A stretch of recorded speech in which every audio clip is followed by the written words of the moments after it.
പുട്ടുകുറ്റി ഉപയോഗിക്കാതെ തന്നെ നല്ല ഷേപ്പിൽ പുട്ടുണ്ടാക്കുന്നത് എങ്ങനെയെന്ന് നോക്കാം. ഇതിന് 2 കപ്പ് പുട്ടുപൊടിയാണ് എടുത്തിരിക്കുന്നത്.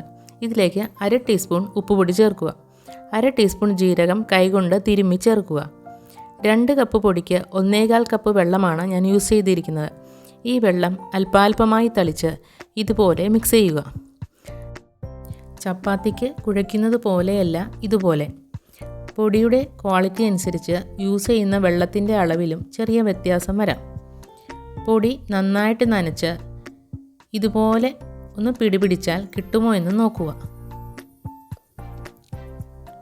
ഇനി ഒരു 10 മിനിറ്റ് നേരത്തേക്ക് കുതിരാനായിട്ട് അടച്ച് മാറ്റി വയ്ക്കുക.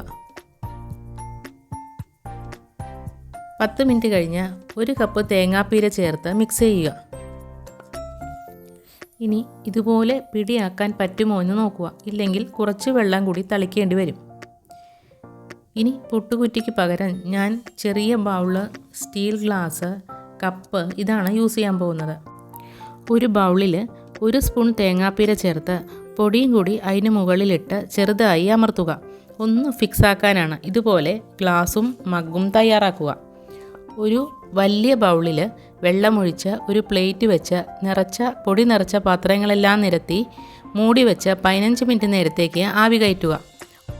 ഒന്ന് തണുത്തതിന് ശേഷം ഈ ഗ്ലാസും കപ്പുമെല്ലാം ഒരു ഇലയിലോ പ്ലേറ്റിലോ കമഴ്ത്തി പതുക്കെ മാറ്റിയാൽ നല്ല സ്വാദിഷ്ടവും ഷേപ്പുമുള്ള പുട്ട് തയ്യാറായി കഴിഞ്ഞു. പുട്ടുകുറ്റി ഇല്ലാതെ തന്നെ അതേ ഷേപ്പിലുള്ള നല്ല പുട്ട് ഒന്ന് ശ്രമിച്ചു നോക്കൂ.